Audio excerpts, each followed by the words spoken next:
I can guarantee that you're currently making at least one of these 3 mistakes, especially if you are a beginner and you're just getting started trading forex. Just these 3 mistakes, which I'm going to list in this video, is what's keeping you from achieving the success that you want in trading. After listing out the mistakes, I'll also provide the solution for each mistake so that you can improve from there. If you've made any of these mistakes or you're currently making any of these mistakes, then you have to subscribe to the channel. After all, I'm giving you the solutions to the mistakes, so it makes sense. Subscribe. One of the mistakes that you're making as a trader, especially if you're just getting started, is trading during high impact news events. Now, even if you're not a beginner, I'm sure most of you are still making these mistakes. Whenever you see high impact news like NFP, CPI, PPI, and FOMC, I can guarantee you're most likely going to lose that day. I can guarantee you 70-80% of the time, you're most likely going to lose that day. That trade is going to hit your stop loss. The best way to go about it is to trade after the news. If you're in the trade before the news, the worst one that you can do is actually even entering the trade maybe like 5 minutes before the news. That's the worst, because the spreads are going to be increased. You're going to notice that the spread is going to get widened. So any trade that you're entering inside there during that last 3 to 5 minutes before the news arrives is going to be a very, very bad trade, right? Also, the second reason why you should stop trading news, high impact news events, is like things like slippage, right? If you don't know what slippage is, basically, let me give you an example of what slippage is. So this usually happens for prop firms. On the personal accounts, it can happen, but it depends on your broker. But most of the time, it happens on prop firms. What you're going to notice is that, let's say you put a stop loss, and your stop loss is like $100. When the news arrives, let's say hit your stop loss, but what's going to happen is it's not actually going to activate your stop loss. It's going to skip your stop loss. So your stop loss might be here, and then price is up here, and then your stop loss is still there. Should have activated, but it didn't activate. So instead of losing $100, you're gonna now end up losing like 120, 130, 150, or even might even double the loss, might be even $200. It happened to me one time. I was in the trade.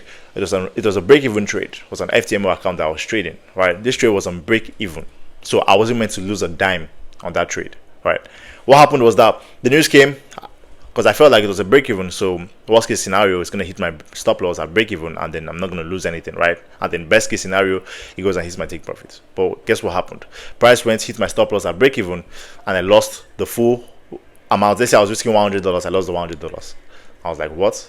I put this trade at break-even. So what would have happened if I didn't put that trade at break-even? What if I put the stop loss there? Maybe I would have lost like 200, 300, right? So this is an example of slippage. It's not going to activate because of the speed of some of these news events like NFP, FOMC, CPI, and PPI. PPI is, I think, is less volatile than most of them because of the speed of the news events. How fast it's up, like you guys know how fast the news is. Like 1 second, boom, it's gone. Because of that speed, the trade is not going to activate the stop loss. The price is not going to activate that stop loss. All right, sometimes you might even skip your take profit. I mean, that one's a good thing if it skips your take profit and continues going up. Maybe instead of $100, you made like 200, 300. That's good. But most of the time, it's going to hit your stop loss. So that's why it's best to wait after the news. Another reason why now you might think, okay, what about you trade a few hours before the news? That one is 50-50, because what usually happens during a high impact news days is that they're going to chop around and wait till news happens before they make their move. So they might just be consolidating, going up and down, and trading inside that chop. You know what happens when you trade inside a chop? They're most likely going to chop you, right? They're most likely going to hit your stop loss. So it's best to wait after the news. So that's a mistake that I'm sure most of you are making. Like 90% of you watching this are mainly making that mistake. So wait till after the news before you start trading. When you see news like NFP, CPI, or FOMC, right? Trade at your own risk. The second mistake that most of you are making, especially beginners, is cutting your profits short and letting your losses run. Now that sounds like it doesn't even sound right. Why will you cut your profit short and let your losses run? It doesn't sound right, but at the end of the day, unfortunately, that's what most of you are doing. You see a little bit of profits, you close the trade in that small profits, and then when the trade is in drawdown, you won't close the trade. Instead, you're allowing the trade to go deeper and deeper in drawdown, right? The key to success in trading is maximizing your profit and cutting your losses short. It's not allowing your losses to run and cutting your profit short, right? If you let's say you risk $100, you should make more than $100 on that trade for that trade to be a trade that makes sense, a sensible trade, right? You shouldn't be risking $100 to make 90. Shouldn't be risking $100 to make 50. That doesn't make sense mathematically.